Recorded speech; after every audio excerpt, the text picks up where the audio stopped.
And we welcome you to the loft here at our Universal Sports Studios. The men's free skate is underway. That's taking place live right now. We're going to get to that. But right now, I'm joined by Olympic gold medalist Tara Lipinski. It's nice to see you, as always. Yeah, Johnny, cheers. And, of course, three-time U.S. champion Johnny Weir. How's your day going, Johnny? It is beautiful. It's a little awkward not actually being here for the competition and watching these guys, but I'm very excited to be here. Well, the men's free skate is happening, and the Americans are in 6th and 7th. And magic number. I know, it is a magic number, but let's bring everybody up to speed on the standings after the short program so far with the men. You've got Daisuke Takahashi, the Olympic bronze medalist, in first. Patrick Chan in second from Canada, and Brian Joubert of France in third. And as we mentioned, the Americans in 6th and 7th. Now this is important because 6 and 7 makes what? 13. Right.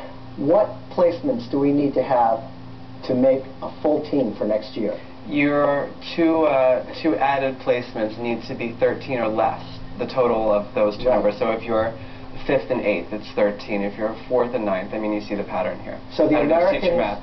But they need to stay at 13 or go below to have 3 men's spots for next year. If we go above 13, even if it's just 14, we only have 2 spots. Did you think about things like that when you were competing?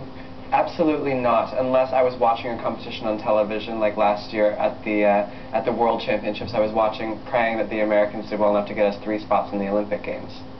Well, it's a big deal. Tara, how about you?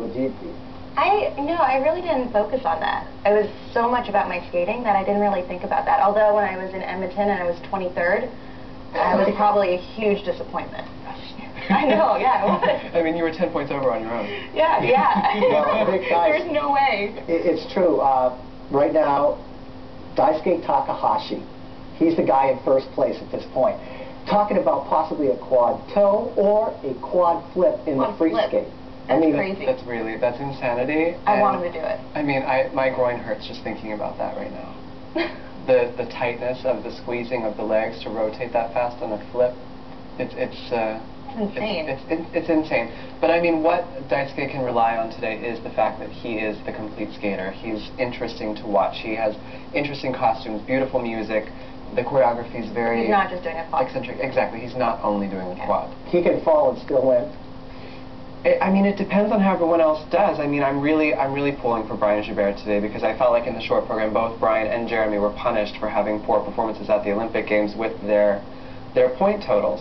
But I'm really pulling for Brian Joubert to pull up, and also I want to see Adam Rippon do very well. Right. What about Patrick?